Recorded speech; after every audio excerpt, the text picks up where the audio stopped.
Thank you for joining us for another fresh episode of Merch Culture, bringing you tons of industry knowledge, tips, product reviews, and everything in between. As always, joining me, the Sultan of Sales. I like that. I'll take that. The Sultan Samurai of Sales. Yes. Carlo, thanks for joining. Thank you. Good to be here again. We also have an incredible guest coming from within instead of from the outside, which is kind of nice for Michelle today. She doesn't have to pipe somebody in. We have Tyler, who is our creative manager and knows everything, in the world about ink types, how they're applied to textiles. And so that leads us into, this topic of today's episodes, which is going to be inks explained. We get this question quite often is what type of ink should we use this time? And I know that there's some type of, system and psychology and framework that you use for that. But before we jump into what we're calling the 6 main categories of inks, tell us about what is that framework that you guys are using when we have a substrate and then we receive a piece of art or we're doing a design for a particular garment. What is the framework we use on where to go from there? And then we'll go into the kind of 6 buckets. Right. So it gets a little bit different with each person, but we try to get involved in the process as early as possible with product development so that we can kind of take the vision and match the substrate to the ink type that will achieve that vision. So some people are looking for more vintage print. Like if we're supplied with a mock-up, you can pretty much tell off of the print off of the look that it's already a vintage print. In that case, we'll kind of use like a discharge ink, something softer, something that actually gives you that same visual as your mock-up. But what gets troublesome sometimes is if the substrate, the garment, doesn't fit the kind of ink that we would match for the style of print that's on the mock-up. So if we're not involved early enough in the process, then what we have to do is take your mock-up and take the substrate that your client likes or that you're going with, and we have to choose the proper ink to match that substrate. So like with 50/50s and those blends, that discharge ink doesn't work correctly. Yeah. So what we're going to try and set up and put ink types and kind of break them down and explain each one of them. But we're going to put them into 6 categories. So those 6 categories are Plastisol, which is like conventional, right out of the bucket, even though many larger shops may mix their own Plastisol. Then there's Discharge, which is like a water-based with an agent. We're then going to go into a combination of those first 2, Discharge and Plastisol. Specialty, so every type of shimmer, metallics, puffs, and so forth. Hybrid, which is the digital squeegee. And then finally, we'll round it off with actual digital. Carlo, I want to throw it to you. There's a lot of options. So a lot of options. Where do you start? How do you start? The conversation up. With a new design or a new tour. Where do you go with inks with so many damn options? So many options. And it even gets deeper than what we're going to talk about here, right? And like Tyler, you're a subject matter expert when it comes to all this stuff. But what I do think that this content's going to be better than what I see out there. Typically, it's like Discharge versus Plastisol. I even joke around sometimes. I'm like, if I hear another episode on Discharge versus Plastisol, I'll die. But like this is like, it's going to be different because I think it's starting with, before you even get to the inks, it almost starts with like the design and the brand thinking about, do I want this to be soft? Do I want this to be heavy? Is it an urban feel? Is it a lifestyle feel? And like that decision of ink almost has to start before you design, or at least have that in mind when you start designing the product and then going into picking the right garment for it. You really can't like choose that after the fact, because if you want it to be discharge or if you want it to be soft and vintage, you almost have to think about those things before you design. So that's what I'm interested to hear, kind of like how that decision happens, and how we can kind of guide the customer and those that are building brands in starting to think like that first, because then once you do that, you start to set up the whole process for success, right? Like that's what we're all trying to educate and kind of bring this type of knowledge to the industry so that you can make those decisions first. And then when it gets time for production, everyone's set up for success. It's like, you don't want to make those decisions after the photo approval or when you're like actually going into production, because it just kind of halts the process along the way. So a lot of options, but I do think that if we can get people to understand those different options first, it'll help the process as we go through production.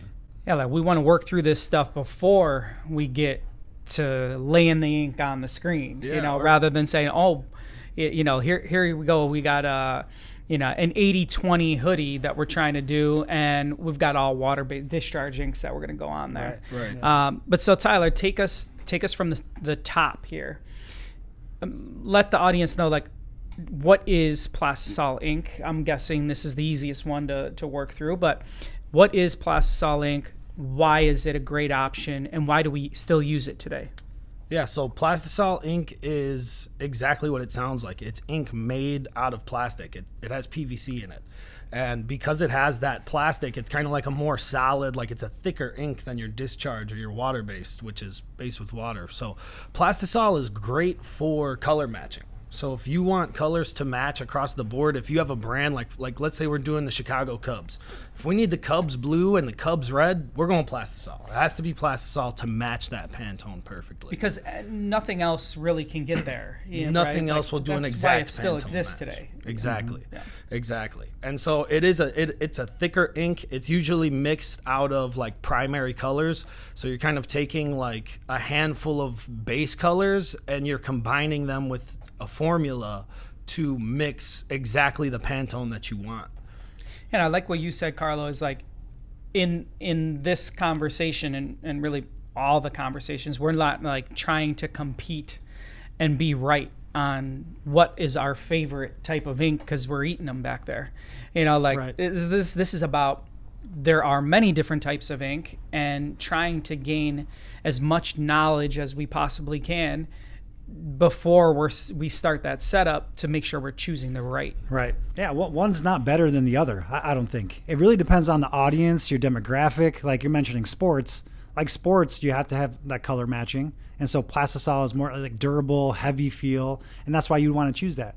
But when it comes to like the customer perspective, the audience that you have, like Rich and I, we were just talking about Shepard Fairey, right? Yeah. And that's his brand, Obey. Yeah, we've been big fans of Shepard Fairey and his brand Obey for a long time. Talk about Plastisol inks. I mean, what do they put, like 4 underbases? Layers and layers. Yeah. It's such a thick ink, and it's very, very, like, what is it, opacity and opaque. Yep. It's you don't see the fibers. I love that look. I'm still into that look. Love that look, but it's heavy, and you have to have the right audience for that. Now, if you're a street brand or you're a skateboard brand, that's what they're looking for. They want that heavy feel. So, I mean, it can go as extreme as that, like double underbase, multiple colors on top, and it gets really heavy.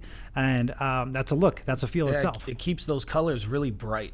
So if you need that color to be really bright and popping, that Plastisol's perfect for that. And it's not always crazy heavy, like sometimes there's that stigma that it's like it's gonna feel disgusting or whatever. And you can make Plastisol feel good. And we put out some really soft hand Plastisol prints, but it's not going to be as soft as a Discharge or a Waterbase, right? Like obviously it's still going to have that feel to it, but it can get reasonably soft. So roll into the next category here. I think there's a lot of misconceptions between what is Discharge Ink and how is it different from Waterbase. It's quite simple in theory, but I feel like most people make it more complicated. So just to give the high level, Waterbase and Discharge are the same thing. The only difference there is if you're going on darks, you're adding an agent to remove the color. So the main difference between Discharge and Plastisol is Plastisol inks are sitting on top of the cotton, whereas Discharge and Waterbase are going into the fibers and dyeing those colors. So walk me through, Tyler, like when do you decide to go Discharge? When is that a good idea? And just like everything in life. When is that not a good idea? And what are the drawbacks? Right. Yeah, so we get a lot of, obviously in the music industry, we get a lot of revamped designs from like the 80s. Like right now, New Kids on the Block, we're doing an exact print from 1989. So obviously on something like that, we want to go Waterbase because it kind of gives you that more vintage feel, vintage look. And you nailed it with the difference between Waterbase and Discharge is that agent that's added. So Discharge, like you mentioned, is bleaching that garment. So anything that you're doing that kind of has like a distressing on it, like if there's distressing in the design or anything that you're doing that you want to keep super soft hand, that's when you're going to use Discharge because like you said, because it's bleaching the garment, you don't feel that ink. You still feel it it feels a little bit different than the shirt, but it's almost like you're just feeling the shirt itself and we just changed the color. So the reason why you wouldn't want to use Discharge is with blends. So polyester, anything with polyester in it, it doesn't discharge well because polyester is a synthetic fabric. So cotton being a natural fabric, and you can think about it just if you spill something. If you use a polyester rag or whatever to wipe it up, it kind of just spreads. Yeah. You just kind of make a bigger mess. I did that this morning. I literally just like knocked over a whole cup of water for no reason. No reason. My hand just went and did that. Yeah. And of course I was wearing a shirt from the gym, and it just wasn't soaking. Dry fit. Yeah, you just kind of you just spread the puddle out. Whereas the cotton shirt, you lay that down, it's like a paper towel is made out of cotton. It literally absorbs it. So all garments start off white and then they get dyed. And so cotton, when it's dyed, it really absorbs that dye very well. Whereas polyester, since it's that synthetic fabric, it doesn't accept the dye as well. And so what happens when you print Discharge onto a polyester, even a garment that has mostly cotton but some polyester, what's happening is you're laying that ink into the polyester fabric that's already dyed. And now when you go to discharge that ink and cure it, that dye is not fully absorbed inside that polyester garment. It comes up through the ink. So then you kind of see colors shift. And that's why we try to avoid using Discharge if we have to match an exact Pantone, because even with cotton, that same scenario is happening a little bit, but it's not as extreme as when you see it with polyester. Yeah, the other thing I could add is, although Discharge is so beautiful on the hand. I mean, if you do Discharge correctly and you watch how much agent you're using, you could take a black shirt and put 7-8 colors on it, close your eyes and not be able to feel where the ink is. The downfall is in a production atmosphere, if we're doing 300, 500, 800, or then we go to 10, 30,000 units, the garment may be from different dye lots. Yep. And so now we're shipping, we're receiving half of the garments from one place in the world and the other half from the other place. Half of the garments were black as an origin, the other half were yellow and then overdyed as black. Right. And now all of a sudden the discharge ink starts changing along the way. And the last thing that I've noticed, especially as we get deeper into Florida and warmer climates, is these discharge and water-based inks react completely different pending the environment. Yeah. I love humidity. So how do you combat that as well? One way we sell it to the customer, Discharge, is that it's supposed to be inconsistent. Yeah, which I like that. Yeah, because it's like you're dyeing something, so it's not sitting on top. And if you're dyeing something, to your point, where one shirt might be dyed deeper than the other, and so that discharge might look a little different from one shirt to the next. It's supposed to look like that. So if you're looking for perfection and every shirt to be exactly the same, discharge might not be the right way to go. So you have to have, we call it a variance, or there's a variable in there that it's like you're not going to hit the right exact color, and there'll be a variance in color. But the beauty about discharge is no two shirts are alike. Right. It's like tie-dye. It's like tie-dye. It's very similar. Exactly. So. Yeah. And there's a place for it. The same thing is if you're going to use the same design and you want it to match perfectly across different substrates, right? So if you have a hoodie, a t-shirt, whatever else that you're printing on, you want to use Plastisol because it's going to look identically the same on each substrate. Right. But to your point of Discharge liking and Waterbase, really, because Discharge really is just a water-based ink. It's based with water, where Plastisol is based with plastic and like a plasticizer resin. Discharge is 100% based with water. It's PVC free. So obviously it likes a humid environment, and Discharge in water-based inks will dry very fast if you don't have that humidity. So one way that we kind of combat that is we try to, obviously control the environment of our shop as much as possible. But we also have humidifiers and foggers on our machines. So when you're running that Discharge, which we run a lot of Discharge like underbases, which we'll get into the next categories, that combination, you just put that fogger right into that ink, and it just keeps it wet, and it keeps it nice and silky. We saved a whole lot of money on no foggers required down in Daytona. Yeah, there you go. No need for it there. Perfect location. Yeah. So rolling into the next one, what is the combination? And as you mentioned, combination really speaks to the underbase. Right. So, tell us about what does combination mean, and then kind of break that down. Yeah, so the combination is not that we're mixing Plastisol and water-based inks together, because you can never do that. I've personally never even tried it. I don't know why you ever would. Uncle Jesse would probably have my head if I did.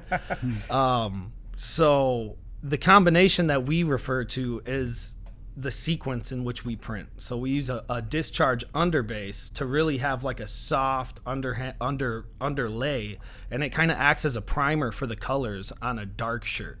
So it's kind of like painting a wall. Like if you paint a wall, if you're gonna put white ink over the, I guess it's paint now. I don't say paint because in the industry, if you say paint, that's like super cringeworthy, right? It's ink. It's ink. So you know somebody doesn't know about screen printing if they call it paint. That's for sure. Yep. But I like to refer to what people know, right? So painting a wall, if you paint a deep purple wall and you just put one layer of white over it, it's not going to look white. It's a primer. It's just a primer. So that's what the underbase is acting as. You're printing on a black shirt. You want to print that Discharge underbase as a nice soft primer, and then we'll use Plastisol top colors to make sure that it's nice and vibrant, and make sure that we're really nailing the design mock-up. And another thing with Plastisol printing on top of Discharge is Plastisol stacks, whereas Discharge is going into the garment. It's kind of like it's like if you take a bunch of different water dyes and you put them all together, all that's going to happen is it's going to get muddy and not look very great. The colors will start to blend together. They'll bleed together. Blends, and it's the science of it just isn't great, right? But with Plastisol, it'll kind of stack, so you kind of see visually those colors in layers, and that's where we really achieve amazing photorealistic prints, is with a Discharge underbase to keep it nice and soft and get a smooth print, and then stacking those Plastisol top colors on top so that you see every nuance. And that this we're starting to enter like retail ready, styles here.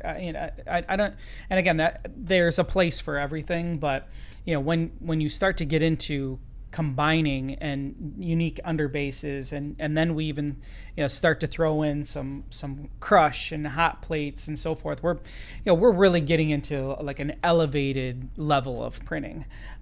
So I'm always moving towards that way.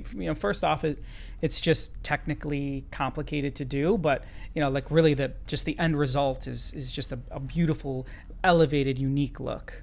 Yeah, it's science. It takes a lot of finesse, but once you nail it, you nail it, So we just, rinse and repeat for the next one. So as far as Carlo, as far as specialty ink goes, our next category, there's I bet you this episode could be an hour and a half long if we really start to geek out. But why don't you set the stage for what are like the top 4 or 5 specialty inks that you're getting lots of requests for, and then we'll throw it back over to Tyler to have us kind of break down each one of them and how they're unique. Yeah, there are so many different specialties, and it feels like there's more and more that come out every single year. But the first ones that come to mind are probably like puff. So that's where you could talk further of like what that actually is, but puff is what comes to mind first, and elevating the ink so that it raises up. High density. There's always a request for like shimmer and metallic inks. I think sometimes clients try to substitute that for like a foil. Well, the foil is a whole nother level in putting foil down on the shirt, which comes with its own kind of technique. But yeah, I'll say those are the ones that pop out the most is metallic, shimmer, puff. Any other ones that come to mind to you, Tyler? Reflective. Reflective We is get a a lot good of one, yeah. reflective. Crystallina. Crystallina is kind of, it's in the same category as shimmer. Shimmer, yeah, right. Yeah, it's got that glitter flake in it. So break down for us, just a little bit. We don't have to go too deep into like the technical side, but break down, what is each one of them, and most importantly for our audience, how are they applied? Yeah, so puff is basically like a Plastisol ink. You have like foaming base where you could go water base, but Plastisol is what we use, and it just has an additive to it. And so essentially what that additive does is you print the ink, and when it's wet, it just looks like a normal standard ink, and then when you go through the drying process and you flash it or whatever, it starts to raise up. And so puff and HD are very similar. They both take additives to the ink. HD is nice for like sharp artwork. Like if you want a nice sharp line, if you want to hold that edge perfectly, HD works great. Where it kind of curls a little bit. So puff will kind of like almost like a bacon effect. You know what I mean? Whereas HD is personally my favorite over puff. A lot of times when Same. people are asking for puff, Sharper. I just go HD. I'm like, they just want it raised, because for me, HD looks better. But some people want almost like a simulated embroidery look, so they want that curl on it. They want that. That's a kind good of application. curve. Yeah. So that's kind of the puff HD and the differences. And then another one that people get a lot of confusion with is metallic and shimmer. And so essentially, metallic will kind of give you like a brushed metal look, and shimmer will kind of do the same thing, but it has glitter to it, so it's shinier. And so essentially, we'll look at your mock-up. Like if you come to us with a digital mock-up, we can look at that and say, well, you're better off with shimmer because you want it brighter, you want it shinier. But if you want that kind of like just cool, like futuristic brushed metal kind of look, like almost like chrome or whatever, that's when we would kind of use the metallic inks. Yeah. And then reflective has like glass beads in it. So that's how And it it will reflects reflect the light, yeah. the light. Like So a a lot flash. of a lot of people when they're looking at a reflective print, they're looking at it in ambient light, right? Like just this lighting. And it just looks like a regular print, but if you hit it with a flash, so like if you print reflective and you're driving your bike down the side of the road and a car goes past you and that light hits, they're gonna see you for sure. Get out the way, but they'll see you. Yeah, and so what that is just these little glass beads inside of the ink that when the light hits it, it's reflecting it different ways, and so it makes it more visual to the eye. Yeah, I find from like the product development side that these little specialties add that perceived value to a piece. So if you're trying to elevate the price so that you can sell these to consumers, adding those specialties is a good way to kind of increase the perceived value and give it a little more value to the garment itself. Yeah, and it can really help bring a print to life. So like we did one with our hybrid machine, our digital squeegee, and we did a bear. And so what we did was we had like this foaming base, like a puff base. So we had different layers of texture of the hair on the bear. So it was almost like it was coming out at you. And then we used a clear gel. Clear gel is one that we didn't mention here. Yeah. But we used a clear gel over the mouth and the snout to make it look wet. So it almost looked lifelike. You know what I mean? Michelle's going to have to layer That's that nice. picture on this there. one.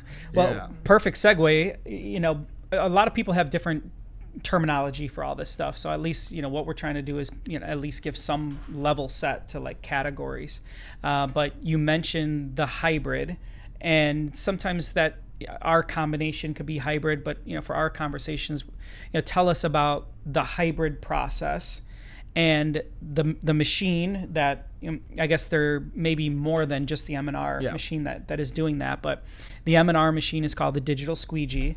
So walk us through how hybrid is done, and most importantly, like when should that be applied?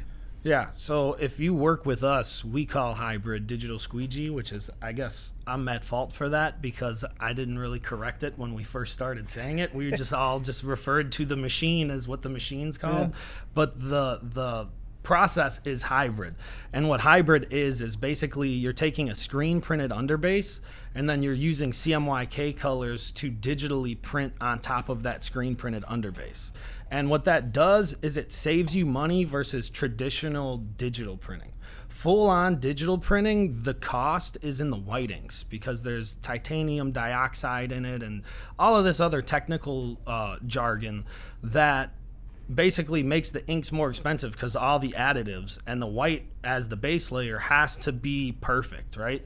So digital inks, the white is super expensive, but screen printing, the white's not that expensive. So instead of paying, like, I think when we were using our old digital machine, you were looking at like 33 cents a print for just the white ink, whereas with screen printing you're reducing that by like 150% or whatever it is, so it's a lot cheaper than full-on digital printing, and it allows you more throughput, so you can essentially get a similar digital print, but we can do a lot more of it together for capacity. Speaking Carlo's language now, I call production. Yeah, exactly. Yeah. I call it the secret weapon, because it's like, in layman's terms, it's like taking a digital machine and putting it on automatic press, screen printing press. So you get that digital photo-like quality where you can do multiple colors, but then you get the volume output. So like that's why we call it the secret weapon, is because like when you do digital, what's like 50 pieces an hour at max you can do? That's high. And you got to have a whole lot of them if you're doing volume. And what's the average run rate or hourly on for the hybrid? DS? Yeah, the hybrid, it's about $250 an hour. Yeah, so what, I'll do public math, but it's like 5 or 6 times more. 5 times, yeah. So you can get that photorealistic high color count on a tour scale. That's the way I kind of pitch it. Right. Yeah. And what's really cool about the hybrid method is, like you mentioned, so it's actually on a screen printing press. So on a screen printing press, you have, let's say, 15 heads. And then you have this big digital machine that's taking up 3 heads. But you still have 12 other heads that you can play around with. So it allows us to do mixed media, which I kind of mentioned with that award-winning print that we Specialties did. on top. Yeah, so you can add that crystallina, you can add that metallic, you can add puff, HD, whatever you want on those other screen printing heads and still get the digital print as well. Whereas traditional DTG, just straight digital, you can't do any of those specialties. Yeah. Yeah, it really opens up a ton more of creativity where you can really go crazy, and it doesn't slow the machine down as well. Right. Some people feel like, that it has to go somewhere else, but when you have all those heads open, the garment is moving to them anyways. Whether it comes down and produces a strike, it doesn't really matter. It doesn't slow the press down. Right. So yeah, a big component of hybrid is just purely the large scale of options at production levels. Right. So the last one, to kind of round out the conversation, walk us through pure traditional digital. Why is it important?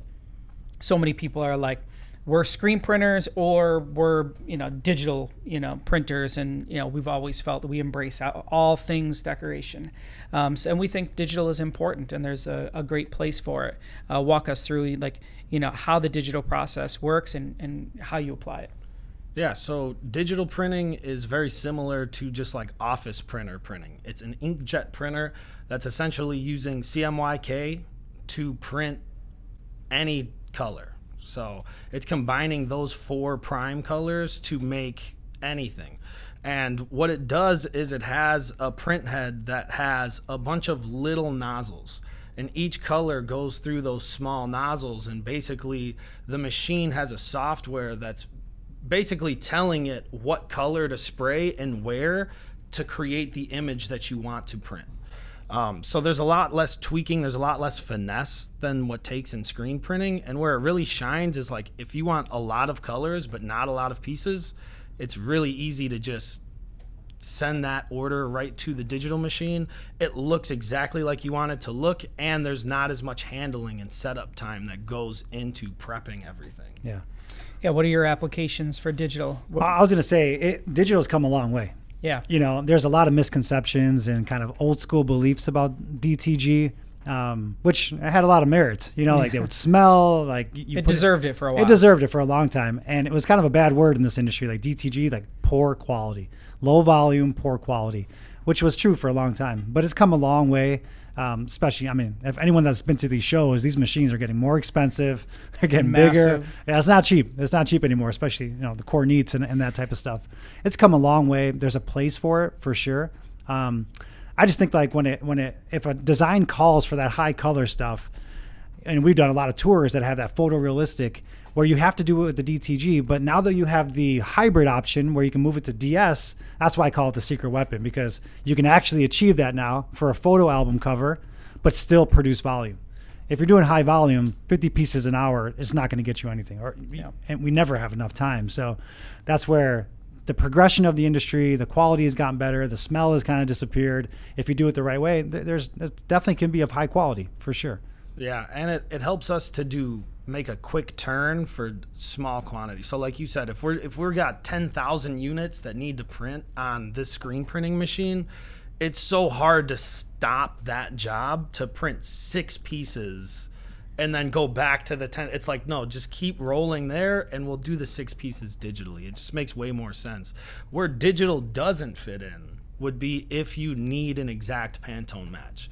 Because like I mentioned, it's using CMYK and combining those colors to create your color. There's no Pantone spot coloring when it comes to digital. Custom mix and make it look perfect. Yeah, I see there are some machines coming out with some, single Pantone or spot color stuff going on, but I know that's a lot of technology. If we absolutely had to match a Pantone, we could get it close by outputting like 100 squares of that color of different shades and then match it to the Pantone book. Yeah. But I don't know if you've seen a Pantone book, there are a lot of Pantones. We'd be printing millions of squares. A lot of colors. Which we kind of work on in the background. But really, like, you would just want to go with Plastisol Ink for that Pantone matching. Digital is great if you don't like to see dots. You have those clients that are like, the face looks kind of dotty. It's like, well, it's screen printed. It's literally there are dots. rendered by dots. Yeah. That's how we're printing it. So if you hate seeing that, if you just want it to look like a picture, that's where you kind of would look at hybrid or digital. Yeah, it's all about your type of business. What's your business model? What type of business are you selling to? Are they clothing lines? Is it promo products? There's a place for it all. There's some people that love transfers. Some people love DTG. Some people are just completely in love with screen printing. It really depends on your lane of business and the customers you're selling to. There's a place for it all. And the best thing you can do is get a production partner involved as early as possible in the process. Because if you hate transfers and then you have a full color design that's going on 100% polyester, you're just not setting the order up for success to begin with. So each substrate kind of goes with its own decoration method.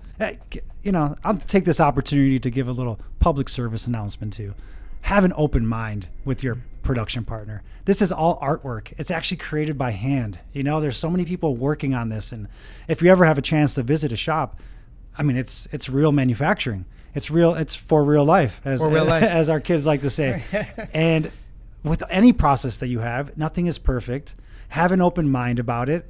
There's variables. Some things may not be perfect. They may not match. Just go into it knowing and having that mindset. If you're looking for perfection, you will always pick something out. You will always reject something, and you have to lead with that open mindset, I think, and it's a good opportunity to take that because there's so many moving parts, so many people touch it. It is an actual craft, so. Yeah, well, thanks. Actually, you mentioned transfers, so we'll have to put that on our doc for kind of the next type of decoration method. But Tyler, the pro, thank you so much for joining us today. My Carlo, pleasure. as always. Yep. If this topic today was brought up by one of our listeners to the podcast and YouTube. So if there's anything else that we can help with, bring some type of pro or technical experience or talk about, how systems are put together, please reach out to us, let us know, make a comment or make a like. Our goal here is to continue to, put out lots of good content, sometimes educational, sometimes product based, bring professionals in from all over the place, fail a little bit in public, just so they can see that we are really humans, like Carlo said, and continue to just keep the ball rolling. So anything that you want to hear or see from us, please comment anywhere, and we'll pick up the next one. Thanks, awesome. guys. Thank you. Buddy.